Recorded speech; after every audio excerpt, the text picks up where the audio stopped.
تو عقل انسانی کی رسائی بھی بہت دور تک ہے، بشرطے کہ اس پر خواہشات، شہوات، جذبات اور تعصبات کے پردے نہ پڑ جائیں۔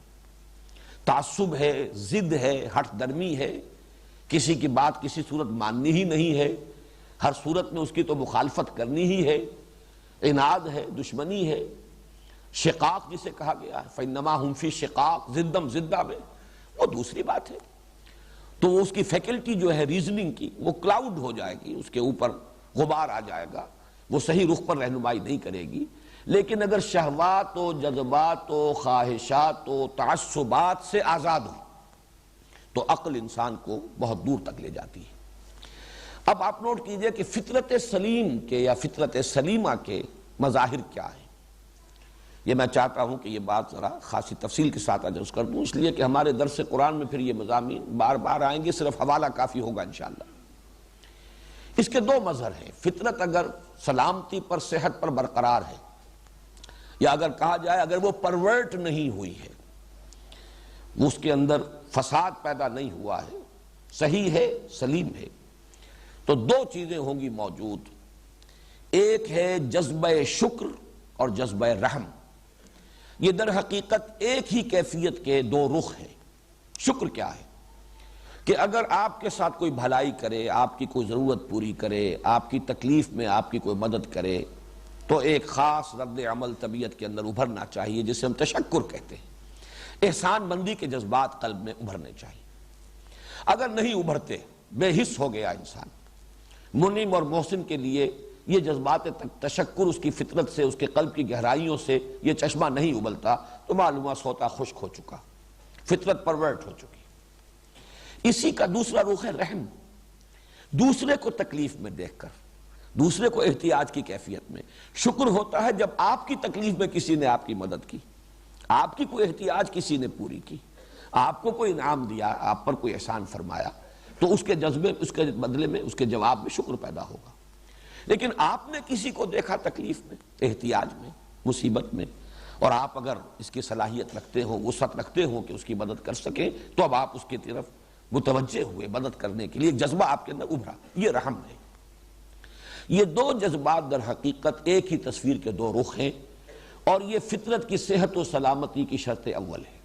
یہ ہے تو فطرت صحیح ہے، اور اگر یہ نہیں ہے تو فطرت مر چکی، فطرت پرورٹ ہو چکی، اس میں فساد پیدا ہو چکا۔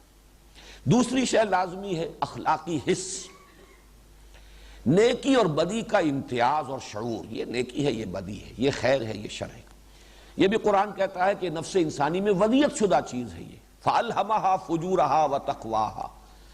انسان محتاج نہیں کہ اسے بتایا جائے کہ سچ بولنا اچھا ہے، جھوٹ بولنا برا ہے۔ انسان کے لیے یہ ضروری نہیں ہے کہ کوئی اسے بتائے کہ وعدہ پورا کرنا، وفا کرنا یہ خیر ہے، اور وعدہ خلافی کرنا یہ شر ہے۔ انسان کو بتانے کی ضرورت نہیں ہے، انسان جانتا ہے والدین کے ساتھ حسن سلوک یہ خیر ہے، اور اگر ان کے ساتھ انسان اس کے برعکس روش اختیار کرتا ہے، بدسلوکی کرتا ہے، بے ادبی کرتا ہے، تو یہ شر ہے۔ یہ چیزیں انگرینڈ ہیں ہیومن نیچر میں، ودیت شدہ ہیں۔ تو خیر و شر کا امتیاز اور شعور، اور اس پر اضافہ کیجئے خیر کی طرف، نیکی کی طرف رغبت، اور شر سے اور بدی سے کچھ نفرت۔ چاہے کوئی دوسرے عوامل انسان پر اتنے اثر انداز ہو جائیں کہ آدمی کوئی برا کام کر رہا ہے، کچھ ریشنلائز کر رہا ہے، کچھ اپنے لیے بہانے اس نے تلاش لیے ہیں، کچھ مجبوری کا اس کے پاس کوئی عذر ہے، کر رہا ہے، لیکن اس کی فطرت پھر بھی ابا کر رہی ہو، اندر سے اسے اس کا ضمیر جو ہے وہ ملامت کر رہا ہو، تو معلوم ہوگا کہ فطرت صحیح ہے، سلیم ہے۔ یہ دو ہیں مظاہر فطرت کے صحیح ہونے کے، اور ایسے ہی لوگوں کے لیے لفظ ہے المتقین۔ اب میں آپ کو صرف اشارہ کر کے گزر جاؤں گا، در حقیقت بہت اہم عقدہ ہے جو حل ہو گیا ہے، جو سورہ بقرہ کے شروع میں آئے گی آیت ھدی للمتقین۔ یہ قرآن در حقیقت اصل میں انہیں خطاب کرتا ہے، ایسے لوگوں سے اس کی گفتگو ہے، ایسے لوگوں کے لیے یہ ہدایت ہے، ایسے لوگوں کو یہ راستہ دکھائے گا جن کی فطرت جو ہے وہ اپنی سلامتی پر برقرار ہے، جن میں جذبہ شکر بھی ہے، جذبہ رحم بھی ہے، جن میں نیکی اور بدی کا کم سے کم امتیاز اور اس کا شعور موجود ہے، نیکی کی طرف ایک رغبت اور بدی سے ایک گونا نفرت موجود ہے. یہ المتقین ہے. عقل سے کام لینے والے جو میں نے عرض کیا جن کے عقلوں پر پردے نہ پڑے ہوں، نہ خواہشات کے، نہ شہوات کے، نہ جذبات کے، نہ تعصبات کے، ان کو قرآن کہتا ہے اولو الالباب، ہوش مند لوگ، باشعور لوگ. الباب جمع ہے لب کی، اور لب کہتے ہیں کسی شے کا خلاصہ، اس کی اصل حقیقت. لب لباب یہ ہم بھی کہتے ہیں، بھائی پوری بحث کا لب لباب یہ ہے، پوری بات کا لب لباب یہ ہے. تو انسان حیوان عاقل ہے، عقل اس کی لب ہے، اور یہ اولو الالباب وہ ہیں جو عقل سے کام لیں. اسی کو قرآن کہیں کہتا ہے الذین یعقلون، وہ لوگ کہ جو عقل سے کام لیتے ہیں. چنانچہ وہ آیات ذہن میں آ گئی ہوں گی، ان فی خلق السماوات والارض واختلاف اللیل والنہار لآیات لقوم یعقلون. وہ لوگ لآیات لأولی الالباب، یہ سورہ آل عمران میں ہے، اور یہ آیت بڑی طویل آئی ہے سورہ بقرہ میں. ان فی خلق السماوات والارض واختلاف اللیل والنہار والفلک التی تجری فی البحر بما ینفع الناس، اور بہت سے مظاہر جو ہیں بظاہر قدرت ان کا ذکر کر کے فرمایا لآیات لقوم یعقلون. تو اولو الالباب اور قوم یعقلون، اور انہی کو الذین یفقہون، وہ لوگ کہ جو تفقہ سے بہرہ ہیں، غور کرتے ہیں، سمجھتے ہیں، حقیقت کو جاننا چاہتے ہیں. یہ لوگ ہیں کہ جو سلیم العقل ہیں. ان دونوں کا جب امتزاج ہو تو اس کا ایک نتیجہ نکلتا ہے. پہلی حقیقت انسان کے سامنے یہ آتی ہے کہ یہ جو کچھ دنیا اور کائنات میرے سامنے پھیلی ہوئی ہے، اس کے بہت سے مظاہر ہیں، اپیئرنس، لیکن اس اپیئرنس کے پردے میں ریئلٹی کچھ اور ہے. کوئی وحدت ہے، یہ کثرت نظر آ رہی ہے مظاہر میں، لیکن کوئی وحدت ہے، کوئی حقیقت واحدہ ہے جو اس کثرت میں مستور ہے، چھپی ہوئی.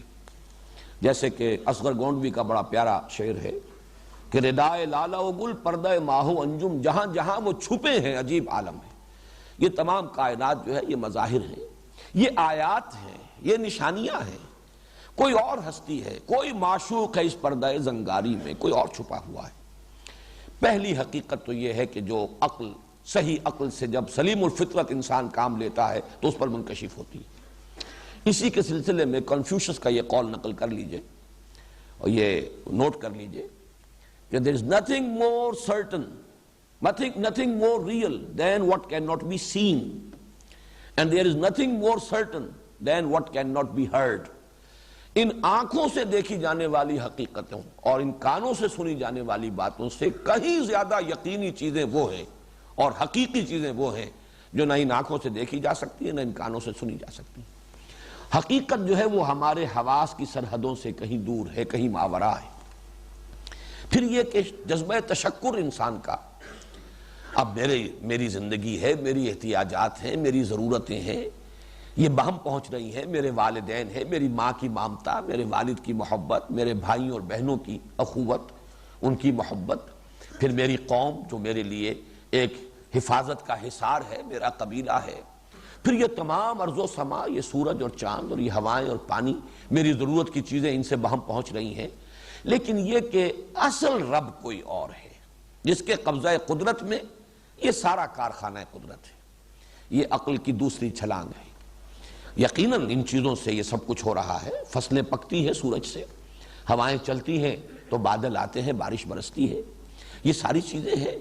لہذا جو میری ضروریات فراہم ہو رہی ہیں وہ سلسلہ اسباب کا طویل ایک ہے، ایک کڑیوں پر مشتمل ایک سلسلہ ہے. لیکن یہ کہ مسبب الاسباب کوئی ایک، اس لیے کہ اس میں جو ہم آہنگی ہے، یہ کوئی بڑا ہی سینٹرلی کنٹرولڈ سسٹم ہے. یہ باہمی توافق اس کے بغیر نہیں ہو سکتا. یہ جس طریقے سے تمام عناصر قدرت مل جل کر ان نتائج کو پیدا کر رہے ہیں، موافقت ہے ان کے مابین. تو کوئی ایک ہستی ہے جو ماورا ہے، ان سب سے بلند، ان سب کے پیچھے، وہ ہے اصل رب. اس کو پہچاننا یہ گویا کہ عقل انسانی کی پہلی یافت ہے. یہ ہے توحید.